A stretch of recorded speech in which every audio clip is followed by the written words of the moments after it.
여성들의 그 벗은 몸이라 해야 될까요? 예. 동자승 얘기하려는 거죠. 예, 그 모습을 훔쳐보는 동자승. 네, 사실 굉장히 파격적인 소재잖아요. 특히 그렇죠. 조선시대에는 뭐 산이나 난 같은 자연물을 좀 주로 그릴 때가 아닌가 싶은데.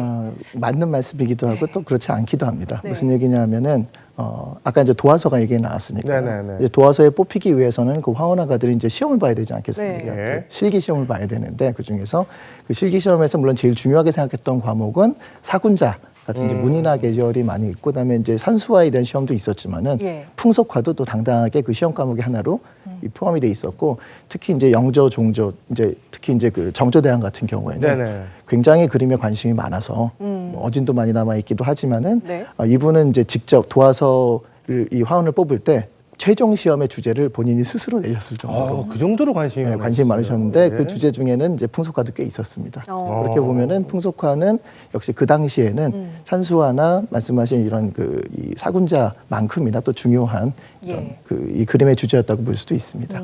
자, 지난번에는 우리 관장님께서 나오셔서 고려 청자에 네. 관한 이야기를 해주면서 고려 청자가 일본에 넘어갈 수 있는 것을 막아내신 참 귀한 얘기를 해주셨는데 이 해원 전시첩 역시 어렵게 획득하신 거라고 제가 예. 알고 있는데 맞습니까? 맞습니다. 예.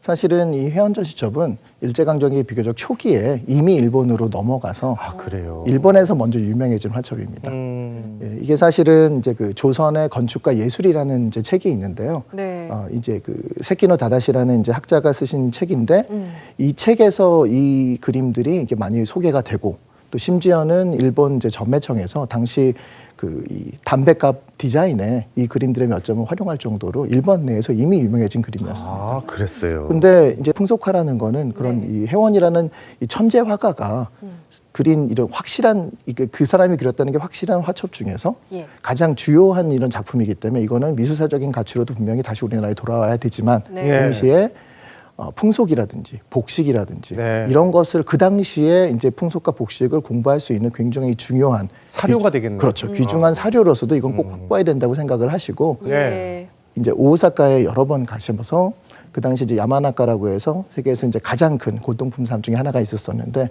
예. 그 사람하고 이제 여러 번 이렇게 이 협상을 한 끝에 네. 결국은 이걸 다시 되찾아서 우리나라로 돌아왔다라는 그런 또 이 일화가 있습니다. 그렇군요.